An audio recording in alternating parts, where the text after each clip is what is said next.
The day my parents chose my cheating ex over me was the day I learned blood isn't always thicker than water. Seriously, I walked in on him and her, my supposed best friend, in our bed. My world imploded.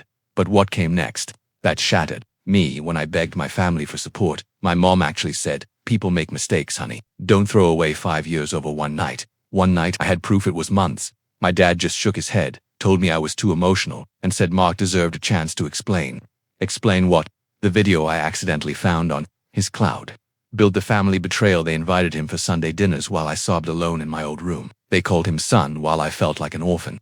They believed his lies about me pushing him away, about me working too much. They took his side, completely. It wasn't just losing Mark, it was losing my whole family overnight. I felt abandoned, gaslit, like my pain meant nothing. For months I was the villain in their story, the unreasonable one who couldn't forgive and forget my Prince Charming's little slip. Introduce the twist and cliffhanger then. Karma started knocking hard yesterday. My phone blew up, missed calls, panicked texts. It was my mum, her voice shaking like I'd never heard. "Honey, we need to talk. It's about Mark." Turns out, while my parents were busy comforting him, lecturing me, and even lending him money for his struggling business, he wasn't just stealing my trust, he was stealing from them. Big time. Bank transfers, vanished investments, things they'd never tell me about before now. End with unresolved tension. They just discovered the financial hole he left. And suddenly, they remember they have a daughter. The one they called a liar, the one they shut out. They're desperate to talk, full of apologies I never got before. But seeing their names pop up, all I feel is this cold numbness after everything. After taking his side while he was secretly robbing them blind. What do you even say to that? The people who were supposed to protect me, they finally see the truth, but is it too late? Fade out, hinting at the next part right now. I haven't called them back. I'm just sitting here staring at my phone, wondering, where do we possibly go from here? My thumb hovered over the screen. Mum's name flashed again. That same shaky voice in the voicemail preview. Part of me wanted to ignore it forever. Let them stew in the mess they helped create. But another part, the stupidly hopeful part that still craved my parents' love, ached to hear the full story. How much did he take? How could they not see it? The questions burned, deepening the family betrayal context. See, that's what made their betrayal cut so deep. Mark wasn't just some guy I dated. My parents adored him from day one. He was the charming, successful son they never had, always remembering birthdays, helping dad fix the deck, laughing at mom's jokes. I was just me, the daughter who moved away for college, who focused on her career, who maybe didn't call quite enough for their liking. When I found him cheating and showed them the proof, texts, dates, the video, they dismissed it, said it was out of context, that I was trying to ruin him because I was heartbroken and bitter. They believed his tears, his story about feeling neglected, over my raw, shattered reality. They chose him. They made me feel like the outsider in my own family.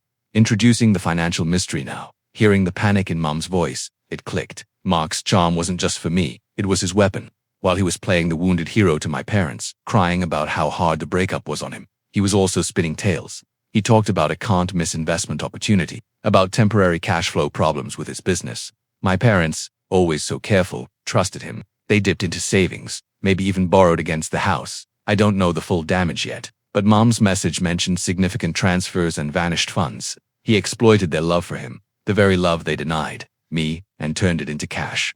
He saw their blind spot and walked right through it, building suspense and maintaining cliffhanger. The irony is so thick it chokes me. The golden boy they defended against their own flesh and blood was picking their pockets the whole time. They finally see the monster, but only because he bit them. That voicemail, it wasn't just an apology, it was desperation. They need help, maybe legal advice, maybe just someone to cry with. But after months of being told I was crazy, of being shut out, of feeling completely abandoned, can I even be that person for them? The phone stopped ringing, leaving an eerie silence. I know they're waiting. I know they need me, but sitting here staring at the dark screen, all I feel is this heavy, cold anger. They let the wolf into the fold, and now they're surprised he ate the sheep. Where does that leave us? Do I open the door or leave them out in the cold? He created 3 days. That's how long I let the phone stay silent. 3 days of their desperate voicemails piling up, each one sounding more broken than the last. Mom's voice cracked with a shame I'd never heard before. Dad sounded hollow, a shell of the confident man who'd lectured me about forgiveness. They weren't just sorry, they were terrified. The little they revealed hinted at a financial nightmare: drained accounts, loans they couldn't repay, retirement savings vanished. Mark hadn't just stolen money, he'd stolen their security, their future. The irony tasted like ash, deepening the family fracture and introducing a subplot. My younger sister, Chloe, finally broke through my wall. She'd been the only one who believed me from the start, the one who'd held me while I cried, furious at our parents. They're drowning. Sarah, she said, her voice tight. It's bad. Like potentially lose the house bad. Mom's barely sleeping. Dad's a ghost. She paused, a bitter edge creeping in. They deserve this panic every second of it, but seeing them like this, it's messing with me too. Chloe's anger was laced with pain. Her loyalty to me had put her at odds with our parents, creating a rift within the rift. She was caught between supporting me and witnessing our family implode, exploring Mark's manipulation and the parents' perspective. Chloe filled in some horrifying blanks. Mark had played our parents masterfully. While I was exiled, he'd doubled down on the devoted son-in-law act. He'd spun elaborate stories about a surefire real estate investment, showing them fake documents, exploiting Dad's old trust in a handshake deal. He'd preyed on Mom's soft heart, spinning tales of temporary setbacks and bridging loans he swore he'd repay within weeks. He used their defense of him against me as proof of his character. He told them you were unstable, jealous, trying to sabotage him because you couldn't move on. Chloe spat, and they ate it up. They felt sorry for him. Hearing that reignited the cold fury. He hadn't just taken their money, he'd weaponized their betrayal of me to do it, raising the stakes and maintaining suspense. The worst part, it wasn't over. Mark had vanished, phone disconnected, apartment empty. The police were involved now, Chloe confirmed, but finding him and getting the money back, that felt impossible. The weight of their desperation pressed down. They weren't just asking for forgiveness. They were implicitly asking for help navigating the legal mess, the financial ruin, the sheer humiliation. Could I step into that chaos after the way they'd cast me aside? Did I owe them anything? The voicemails weren't just apologies anymore. They were pleas. Sarah, please. Mom sobbed in the latest one. We were so wrong about everything. We see it now. We need you.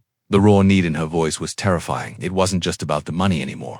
It was about facing the wreckage of their choices, and whether the daughter they'd abandoned could, or should, be their lifeline. The question hung heavy and suffocating. If I finally answered, what would I even say, and what would it cost me to get involved? Mom's broken, we need you echoed in my head for hours. It wasn't just words, it was a seismic shift. The parents who told me I was overreacting, who chose him, were finally admitting they'd been played for fools. The vindication should have tasted sweet.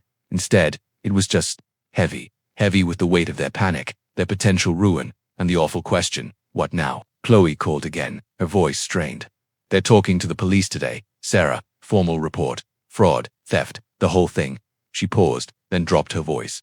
Dad found more stuff Mark borrowed and never returned. Grandma, antique jewelry Mom swore was in the safe. Dad's vintage watch collection he thought he misplaced. The theft wasn't just digital, it was personal, violating. It made the betrayal even uglier. Mom's a wreck, keeps saying how could we not see? How could we choose him over her? Hearing that specific phrase, the one screaming in my own head for months, coming from Chloe mimicking Mom, it hit differently. It didn't erase the pain, but it cracked the ice around my anger just a little, building suspense. The protagonist's internal conflict and rising stakes. Then came the text that changed everything. Not from my parents, not from Chloe. A blocked number. Heard your folks are crying to the cops. Bad move. Tell them to back off or else. My blood ran cold. Mark. It had to be Mark. Was he watching them? Watching me?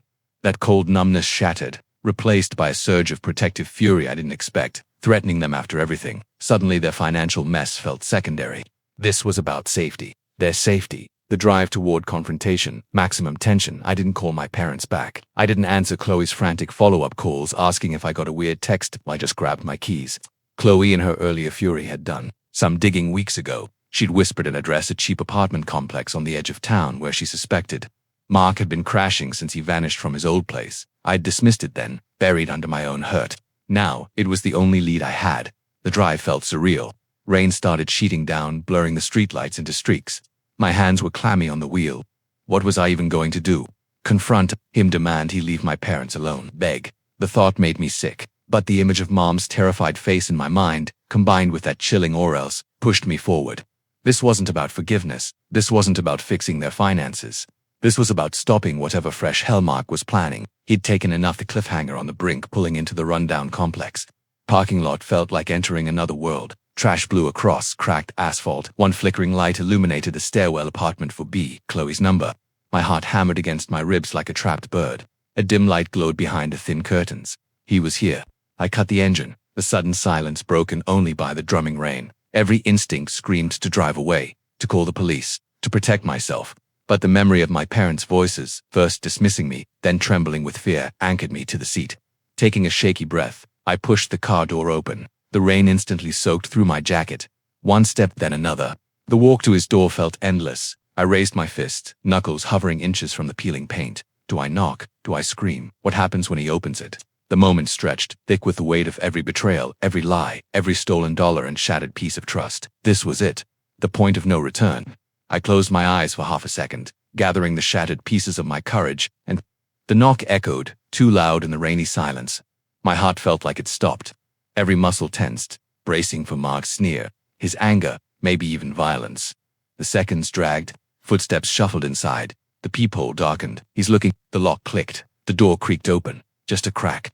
The dim light from inside spilling onto the wet landing, but it wasn't Mark. My breath caught, sharp and painful in my chest, staring back at me, eyes wide with shock and something like fear, where my Mom's face was pale, streaked with tears she hadn't bothered to wipe. Dad stood just behind her shoulder, looking years older, his usual stern expression replaced by pure, stunned confusion. Rainwater dripped from my hair, cold against my skin, but it was nothing compared to the icy shock freezing me in place.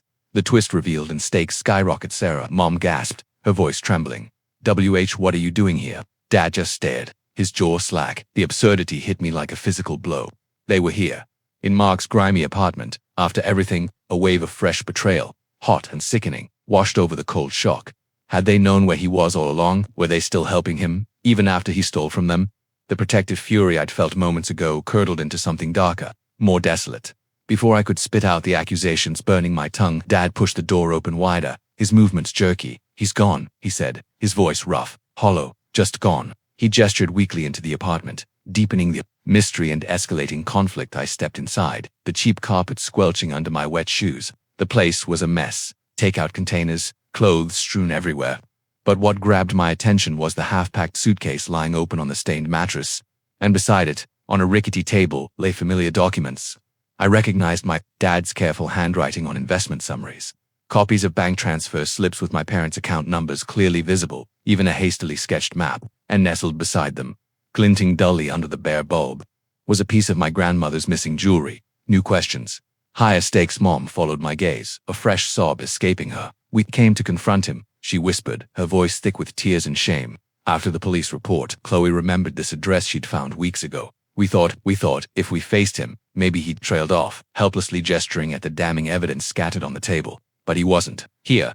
Just this, proof of everything, proof of how stupid we were. Dad stepped closer to the table, his hand hovering over the map. This isn't just a map of the city, Sarah, he said, his voice low and filled with a new kind of dread. Look, he pointed to a specific location, circled heavily in red ink, the industrial park near the old highway, a place known for abandoned warehouses. Why would he mark this? What was he planning? The unresolved cliffhanger. The air crackled, with unspoken terror. Mark wasn't just a thief. He was potentially dangerous. He'd threatened them. He'd vanished, leaving behind a trail of stolen money, stolen heirlooms, and a chillingly marked map. And now, standing amidst the wreckage of his crimes with the parents who had betrayed me but were clearly victims too, the ground felt like it was shifting beneath my feet. The stolen money, the family betrayal, the threats, it was all converging into something much bigger and far more terrifying than I ever imagined. He wasn't just gone. He was out there, potentially planning his next move, and the map pointed somewhere ominous. What did he leave behind at that circled location? Or worse, who was he meeting? The confrontation hadn't happened with Mark, but the danger suddenly felt infinitely closer, and the question wasn't just about forgiveness anymore, but survival.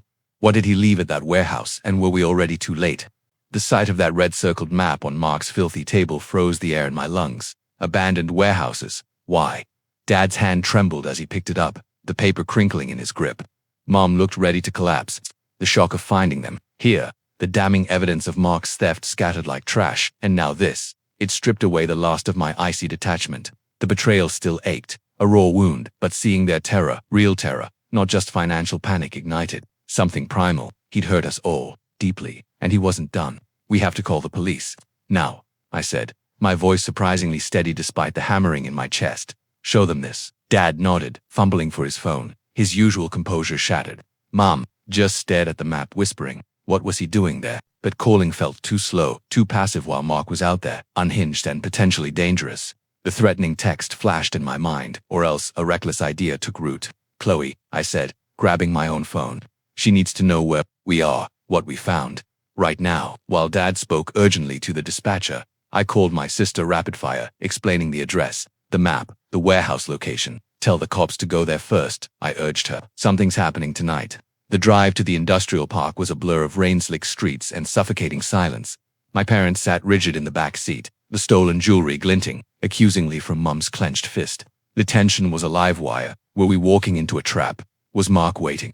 The looming skeletal shapes of the warehouses emerged from the gloom, desolate and menacing. Dad spotted the one matching the map, Unit 17. Its roller door slightly ajar, a sliver of weak light spilling out onto the wet concrete. Parking a distance away. We crept closer, the rain masking our footsteps, peering through the gap in the door. The scene inside stole my breath. Not Mark, two figures. A man I didn't recognize, wiry and nervous, was hurriedly stuffing bundles of cash into duffel bags. And beside him, directing him with sharp, frantic gestures, was Linda, my former best friend, the one I'd found in my bed with Mark. My blood turned to ice. The climax, confrontation and revelation before I could process it. Sirens wailed in the distance, growing rapidly louder. Blue and red lights sliced through the rainy darkness, illuminating the warehouse entrance. Panic exploded inside. The man with Linda dropped a stack of cash, cursing. Linda's head snapped up, her eyes wide with pure terror as the beams of police flashlights pinned them. Freeze, please, the command echoed. It was chaos. Officers swarmed in. The man bolted towards a back exit but was tackled. Linda stood frozen, hands slowly rising, her gaze locking with mine through the open door. The hatred and shock in her eyes were mirrored in my own. She was part of this. How deep did it go? Then came the twist. As an officer grabbed Linda's arm, she didn't resist. Instead, she pointed a shaking finger towards a dark corner piled with old machinery. "He's there," she screamed, her voice shrill with panic.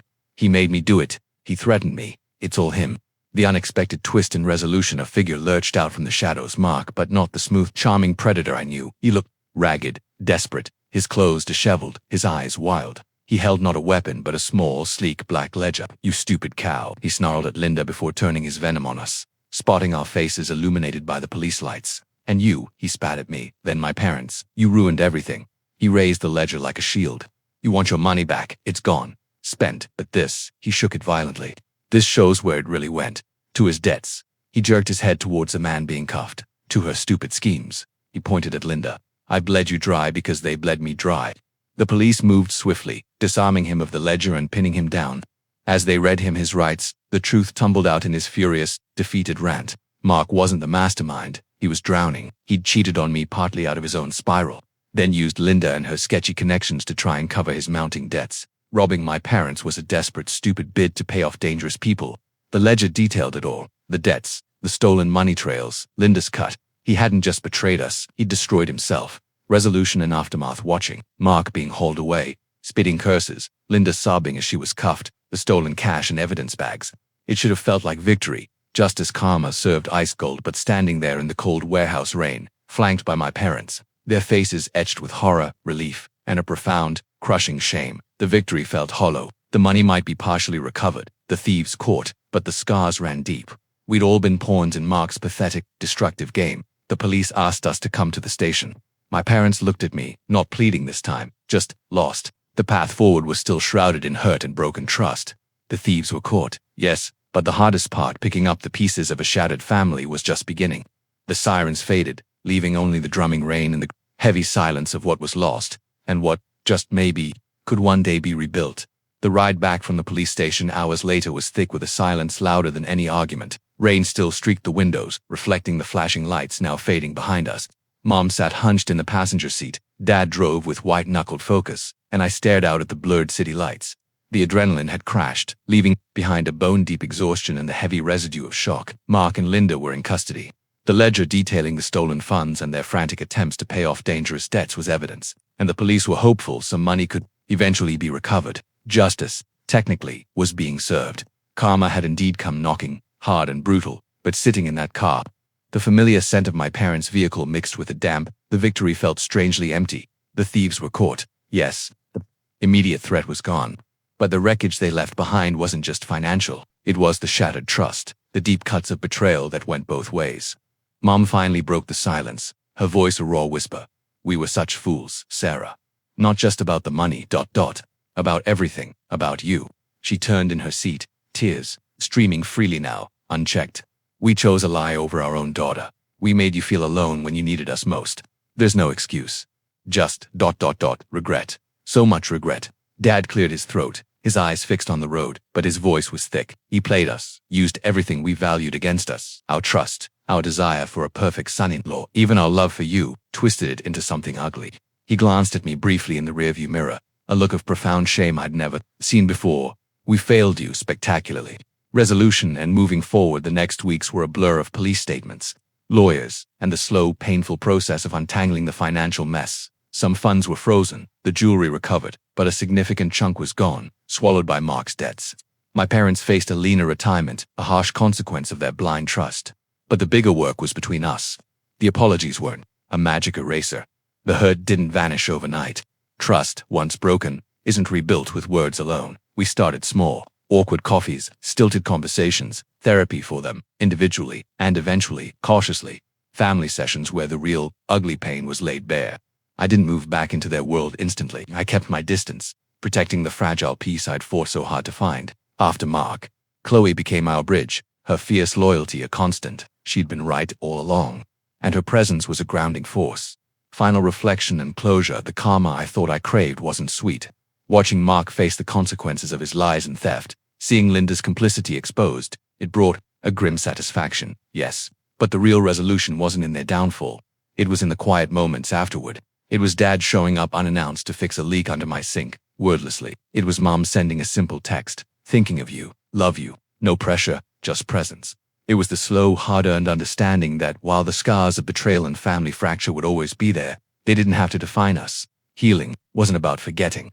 It was about choosing, painfully and deliberately, to build something new from the broken pieces. The thieves got their punishment, but our family, we got a chance. A fragile, complicated chance to find our way back, scarred, wiser, and maybe, eventually, stronger. The storm had passed, leaving battered ground, but finally, a chance for new growth.